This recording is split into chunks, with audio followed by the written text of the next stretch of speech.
Hi, welcome to Local Flavor. I'm Deborah Anderson and I'm here at Willer's in Phillipsburg. And we're in the real commercial kitchen, so if you hear the vent and exhaust, that's because we're actually invited right into the kitchen.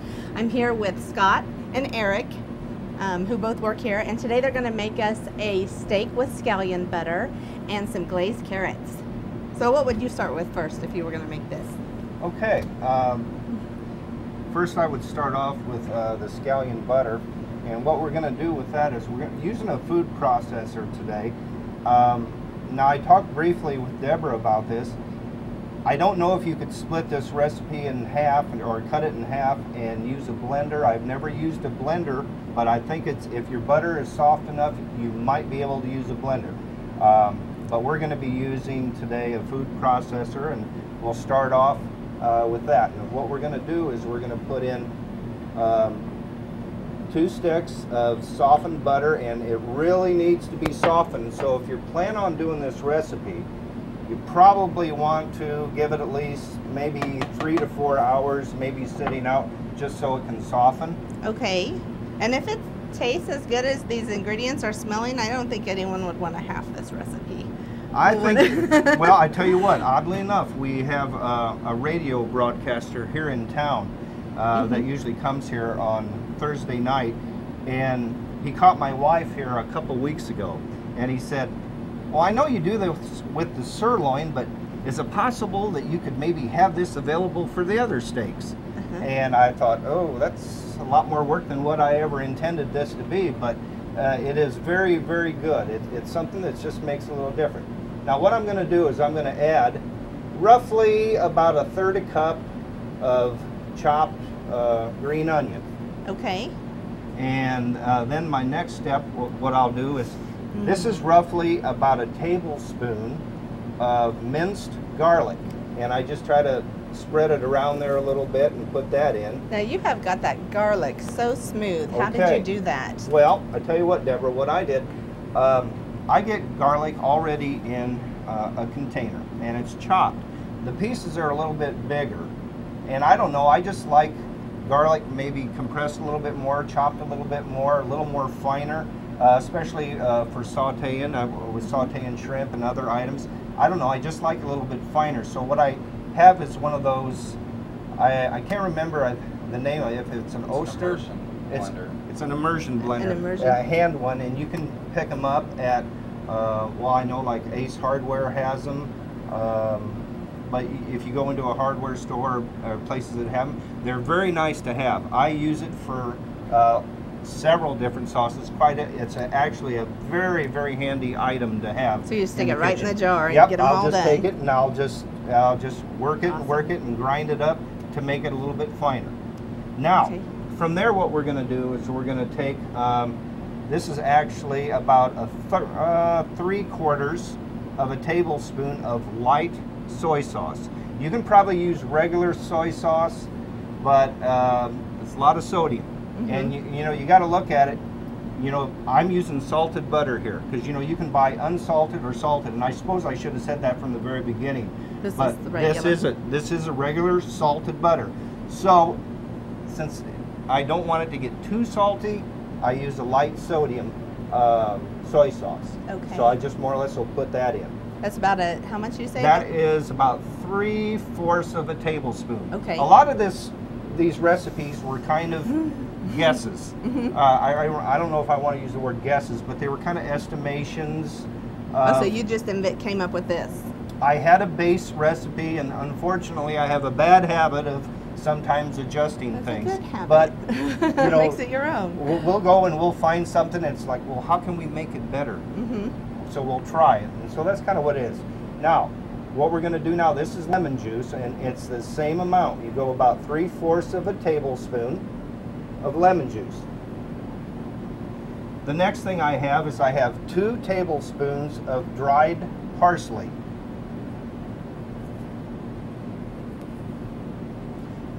That'll give it some great color. Yes, it'll definitely good color. Now, salt and pepper. Now, do remember, you do have sodium already in here.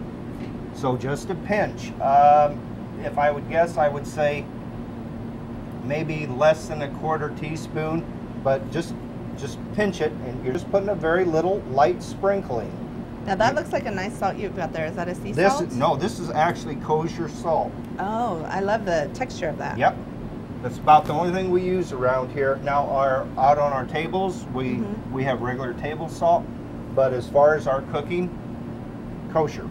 It's lighter, lighter tasting, and because table salt can be a little on the aggressive side. Now, basically what I'm doing here, once again, I'm using pepper, just regular ground black pepper, and I'm just a pinch.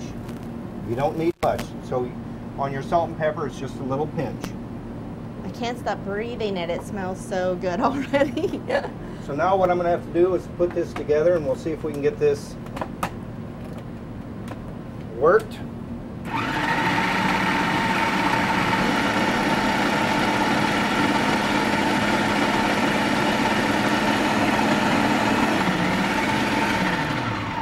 Okay, we'll take a look here and see. That looks pretty good. Oh, it's beautiful.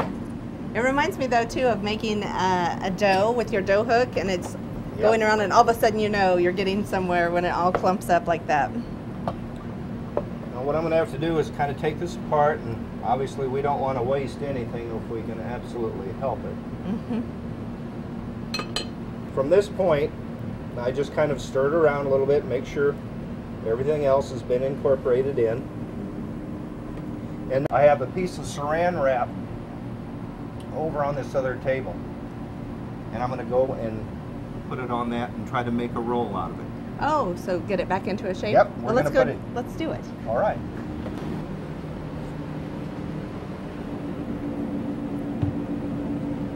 So what I'm going to do here is I'm going to try to make this into a log for easier cutting here after it chills. Look at all that flavor. Oh, it is. The first time I made this, I looked at it and I didn't think it looked too terribly appealing, but the smell, the aroma, it was fantastic. Makes you crave things. I think it'd be good on bread. We've had people ask for it to see if they could have it on their potatoes. Most of the time it is available. Now gets the more interesting part. I have to attempt to get this into some sort of log here, and this is where it's... Yeah, we don't want to lose that, do we? So Darn, I probably could have snuck it out of here. There you What go. was I thinking? Just go around the corner with it, it's no problem. But, so I'll kind of start it like that. And now my hands are a little on the dirty side, so I will lose those gloves because I won't be touching it anymore. So I just kind of fold this over, and then I'll work one roll, and then I just kind of start spreading it out and evening it up a little bit. Then I'll bring the other outside flaps back in. Now what I'm trying to do here is basically make a form of a log. So now I got the saran wrap around, so now what I'm going to try to do is just kind of even it up a little bit. And so basically what I'm doing is I'm using my hands and kind of tapping it on the edge, and I'm kind of rolling it out. And what we're doing here, this is not to add any flavor. This is just so that it's easier to handle when you're ready to use it. Absolutely, is that right? Absolutely. Because what your thought process should be here is, now I got it rolled out, I'm going to put it in the refrigerator and I'll chill it. So the theory is actually here is when the steaks are about done cooking, take a small paring knife and you'll just slice, you'll be able to cut it into slices. That way you can put a slice on the steak while it's finishing. So that's really all you have to do on that. Do you want me to stick this in the fridge for Yep. you?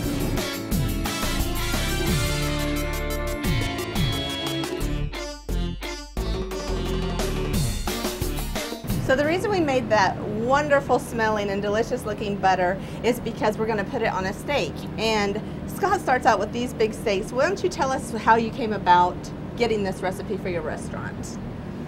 Well, what we ran into, it's really been no secret in the beef industry. but the prices right now have skyrocketed really over about the last year or so. Well, we wanted to come up with something or have something that might be a little bit, people could still get a steak but not have to pay a tremendous amount for it. So this is, we thought, well, why not a sirloin? And we had tried some before, we'd gotten some and did a little bit of experimenting, and we thought, you know, with the economics being the way it is, we could buy a whole sirloin and we more than likely could have what we believe is a fairly affordable product, and you're still getting steak. I noticed this part looked really kind of tough. Okay. Is this one of the places you want to cut off? Yes. Now what'll happen, when I take this sirloin out of its bag, you have your fat side right here. I'll flip it over, and there's actually right here, it's almost like a real thin piece of leather, and it's really thin. Trim it off. It is not that overwhelming for anybody to cut one of these, and I will tell you, it is such a good buy. Where you could be looking and you at, can control how thick it is for you your can taste. cut whatever size. We just happened to choose an 8-ounce size, but you could have 12-ounce sirloin or however thick you want it. Let me ask you this. Most people probably around here in the beef country know, but this is not the brand of the meat. This is the grading. Yes. And I will tell you, generally speaking, you're not going to see much as far as for prime that's going to be available. It's very hard for even restaurants to get. But what you can get is choice and select. Go with the choice. There's nothing wrong with select. It just means there's not as much marbling in the meat. Right. Unfortunately, for my sake, I love marbling because it makes for a juicy, more flavorful steak. Okay, so just give us a quick idea of how you're going to cut it. Okay.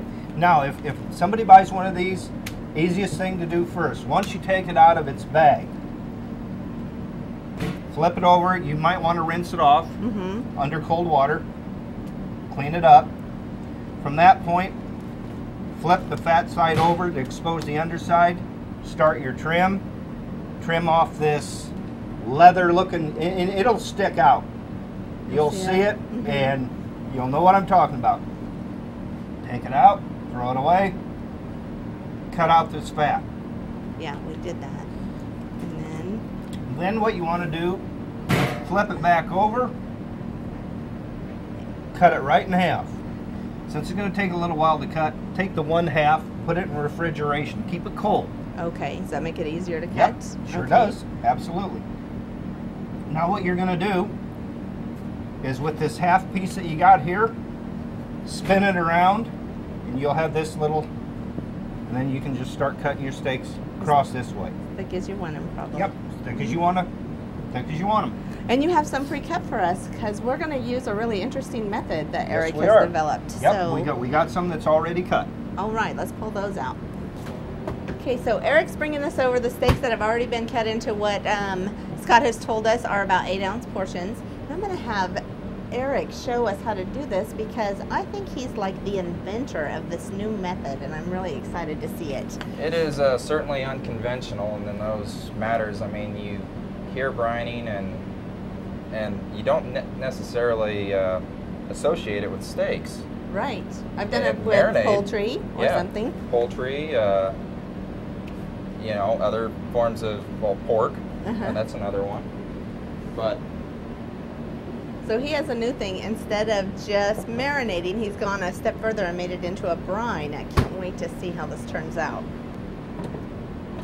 all right, and to make the brine, what we're going to use for these 4 steaks here is a quart of cold water, ice cold water. Very, very cold? Very cold. So you can get it out of the refrigerator, or you can measure it out ahead of time, a couple of hours, and just chill it in the fridge. Oh, ooh, it is very cold. He's not lying.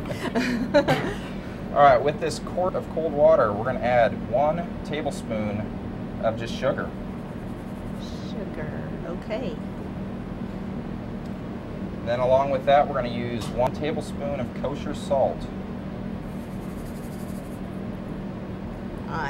I guessed that one with the brine. I didn't expect the sugar, so Yeah, let's see that. yeah. So what we do with that is we just work it into a solution, work down the salt to where it's broken down. So you can't see the little chunks? Yeah, exactly. So, you know, you stir this for maybe 30 seconds to a minute, depending on how coarse the salt is.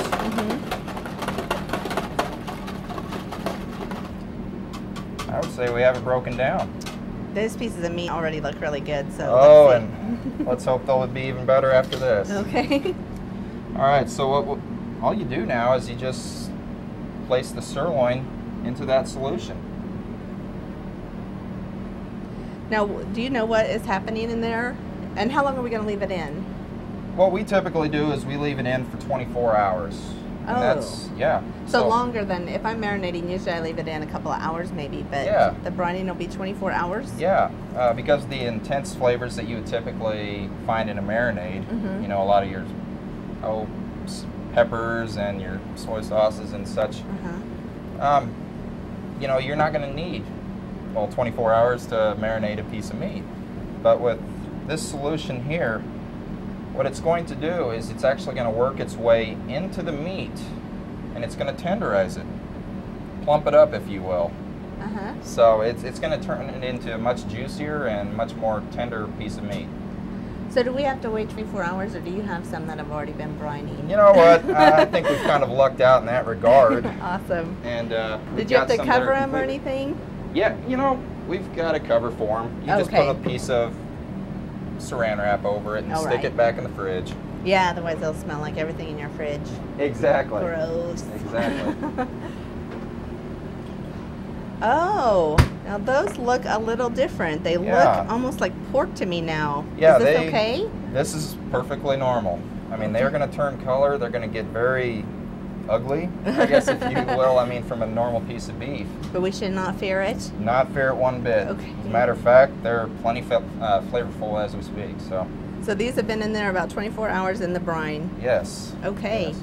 And then do we need to do anything else with them? Season them? Anything? Yeah, as a matter of fact, all you do is sprinkle on a little bit of kosher salt. Before you put them on, let's go and check on the carrots really quick. That's a good idea. Okay, wait a minute. So you've been working on the carrots, huh? Yes, what I went and did is I got a pound of baby carrots, which you can buy at the grocery store, and what we're going to do is a glazed carrot. So what I did is I got water in this pan. Did you season the water at all? No, I did not season the water, so all I got is just water in there. I put a cover on it. Once it started boiling, make sure the water's boiling. From that point, I dumped the carrots in here, and roughly about 20 minutes. The first thing we're going to do is we're going to add 3 tablespoons of butter. 3 tablespoons. And then what I got is a 1/4 cup of brown sugar. Okay. I got a 1/4 cup of water. And then I got roughly about a teaspoon of kosher salt. You guys love the kosher salt. Kosher is milder, so if you're using regular salt, you might think maybe 1/4 to a half teaspoon probably. Don't use a teaspoon of regular salt in this. Okay. It'll be too strong. I'm trying hopefully not to make it too terribly salty, and that's always one thing that you can most certainly do. But definitely kosher salt in your cooking is really a lot better. So, because you can always add salt, but once you get too much salt in, you've already... So basically what I'm doing is I'm just kind of breaking this down, stirring it, and trying to incorporate everything in there. And eventually our carrots should be getting about done.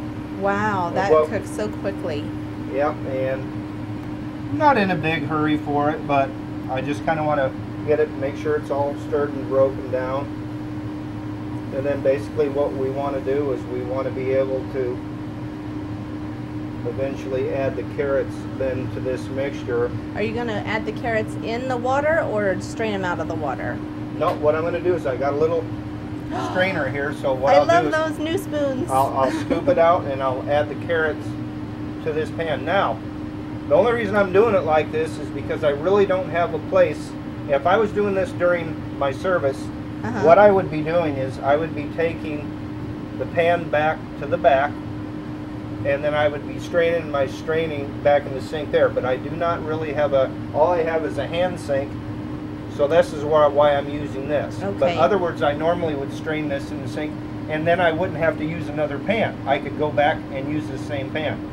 So technically you could use the same pan as long as you have a place to strain the water. So there's not that much importance to this being browned or anything. No. You could have put it right over the carrots. I could have put it. Fact of the matter is, when I did this last night, I wanted a little treat in between service. I like carrots.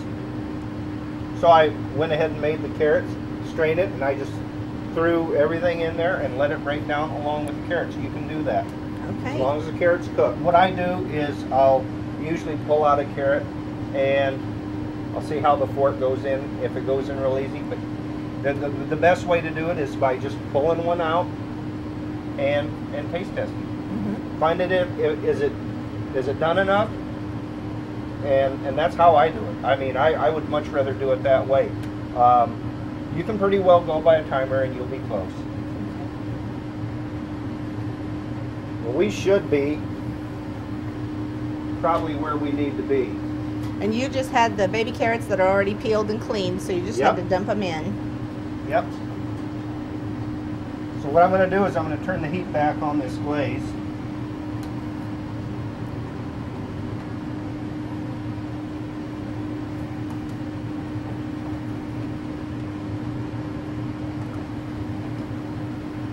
Look at that bubble up. See, this is why I need a gas stove. I can't believe how quickly you're able to get that to temp. Once you have a gas stove, you won't want to go back. They're beautiful. I love that there's not a lot of color in that water too, so you didn't lose that many nutrients in it. No, really I didn't. So now all I'm going to do is just more or less let the water that we added just kind of boil over. That off. Boil it off. Now, if you had done it with your other method where you didn't have the two pans, would you still have added the water? Yep. Okay. Absolutely. Absolutely. It just kind of prolongs the glazing process. Adding the water. And how are you going to wait till these get brown, or? Well, what I'm going to do is I'm just going to wait till this actually breaks down, and you won't really see much of anything but just glaze. There won't be as many bubbles. Now you might have a little bit more of the brown sugar and butter part, which is absolutely fine. But the main thing is I'm just trying to get rid of the majority of the liquid that's in there. Okay. Carrots already have a little bit of sweetness for a vegetable, so this brown sugar will probably really bring that out. Oh yeah. Now I've seen other recipes, and you could probably bump this up a little bit.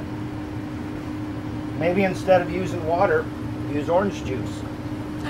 Hey, I made my sweet potatoes for Thanksgiving that way. I wonder if these will taste like sweet potatoes. These are a lot of similar ingredients, I think. It's very similar to a candied yam, but it's a carrot. And it's just, I don't know, I have a tendency for sweetness in a lot of my items. Now you can see we've already lost a little bit of the liquid. And there really isn't any type of time frame that you really have to look at. You know, you could still leave some of that glaze in. You know, the liquid that's in there right now, a lot of it is bubble.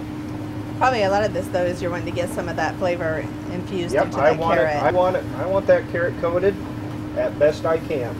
Okay, I think we're about done here. I'm ready to actually put it over into a bowl, and then I'll put it away and keep it warm. Okay, so you're going to let those rest a little bit. I am going to check on our steaks. Very good, Deborah. Hey, Eric, what have you done with my steak here? Well, we've already got them on the grill, and now we're ready to flip them. Okay, it looks like you put a little bit of salt and pepper on them. Yes, a little bit of salt, kosher salt, of course. Hey, how'd you get the grill marked square when it's only a line? Did you move them a little bit? Yes, what I did was I started out with them at about a 30-degree angle or so. Basically what I do is I then rotate it basically the opposite of that. You know, another 60 degrees back the other way to get that nice diamond look. I didn't catch you doing that. That's awesome. Yeah. That's kind of ugly. That side must not be as hot there. Yes, not nearly as hot as it is over here. Look at that one. So it Yeah. might make a difference on if I like it one way, it might make a difference on where I would put it on the grill then. Yeah, it absolutely makes a difference on where you'd put it on the grill. If you like it maybe pink in the center, then you would have it on a certain part of the grill, maybe where it's a little cooler. And really, with a lot of steaks, it's kind of a visual thing more than anything. Once you get them flipped, you're going to give it another couple of minutes to establish some more grill marks on that side. Then you'll rotate it back again for that final rotation, and well, just about ready to go. But I'm not going to rotate these until I start to see a little bit of color coming through the steak, a little bit of red. Oh, like some juices coming to the top? Yep, the juices will come to the top of the steak, and that's basically my sign that it's about time to rotate. So you're always going to do these by sight. What if you were going to do it by temperature? What if you're a beginner and you really want to make sure you got it right? Well, this is something a lot of beginners don't necessarily know, and that is that a steak, once it's taken off the grill, it's going to continue to cook. Okay. And so it could raise between 5 and 10 degrees from the time that it's taken off the grill. So it's very important that when you take it off the grill, you're maybe a little under what you typically would eat it at, so that way it cooks up to what you prefer. Is this why they always tell you to let your meat rest too Yes, after you cook exactly, it? exactly. And it actually helps the meat retain moisture. Aha, this is the secret right This here. is the secret. So when that doesn't Now look you like can- the grill. Yes, you can kind of see the rotations that I'm making here. Yeah, I see the liquids coming up a little bit. Yeah, I see you when- can kind of see it maybe on the steaks here. I don't know if it's the grill, but it smells really good. Oh, it smells wonderful. It smells wonderful. And at this point in time, it's about time to put the chive butter on the steak. Oh, do we have that ready? Yes, as a matter of fact, Okay. just right over here. Ah, he already cut it for Yes, us. how convenient, right? So you're basically going to take this chive butter, place it right on the center of the steak. Oh, I hope you can see the color on that butter. It is just fantastic. Yes. Oop. I'll set this aside. So by the time this gets to the plate, if it's sitting on here, it'll probably be like hidden. It'll look like just green. Yes, and even to help it along a little bit, we'll take our tongs and we'll just kind of, well, move it around the steak a little bit, so that way the entire steak has that It butter really all gives over it a look like it's been really heavily seasoned too, with all of that Oh. green spice in there. Yeah, oh, it really, Parsley and the green onion. yes, makes for a very beautiful steak. I think this butter is really going to be a staple in my kitchen. I'll tell you what, as easy as it is, it ought to be. It ought to be. I'm not gonna lie, these are just about ready to go. Awesome. Okay, so while you get these on the thing, I'm going to go find a seat so we can enjoy them sitting down. Sounds good. I'll see you in a bit. All right. Okay, Deborah, we got the plate finalized here. Look at my little dollop of We butter. ended up, we usually serve our meal with a piece of Texas toast also. Oh, so which I got a we- bonus. Yes, which we finished off on our flat top. Okay. And is there anything special you do with your Texas toast? No, or- it's just, it's basically a butter spread that is put on, and then we just, So what do you Really? recommend trying first? that is strictly up to you. Here's what I really wanted to do. If I can find a little piece of steak without the special butter, I wanted to see what happens just from the brining. Well, I have to know. It's very good. It does. It tenderizes it a little and gives it a little flavor. I know. I can't wait to spread it on some of that butter. Even though it seems weird calling it butter because it's like green. Because of all that green onion. Oh my God. I bet. You serve this at your restaurant, right? Yep. Usually on Thursday nights. I'm telling you It's the only what. time that we do it. If any of this accidentally fell off my steak, I would definitely be rubbing my bread through it and getting every scrap of that butter. Very good. Okay, now I'm going to try carrots. Everyone knows this is a big day for me. I haven't had a carrot in 14 years, ever since the infamous carrot diet of 1998. So I'm really excited, scared, nervous. That is delicious. Thank you. Nothing offensive at all, actually, and that little bit of salt really contrasts well with the sweetness on that glaze. And it's a beautiful location right here on the golf course in Phillipsburg. We're inside a nice, beautiful open area. It'd be great for meetings and gatherings. And I love out there where you can look over the beautiful golf course. Well, we look at it like this. We have 3 degrees of separation here for functions. We can have a private function out in our veranda. We could have a function right here in this mid-level, and we could also have a function down on the lower level. So it's so much different than what we had in the past. If we had something private come up, we would have to close down for a whole night. Not now. We can handle any size from out there, maybe around 40 people. We can get a 40 to 50 in this area, in this middle area where we're at now. Down below, I would say maybe comfortably we could probably do 80 to 100. Well, I'm so glad you're here, and I'm so glad that no one would miss the opportunity to have supper here just because you have a private event. It sounds awesome. That's what's really nice. Yeah. That Eric, we don't have to turn people away. Thank you so much for the steak. Well, and you're welcome. I'm going to go ahead and get busy with these carrots. It's a big day for me for the carrots. So thank you for joining us on Local Flavor. We'll see you next time.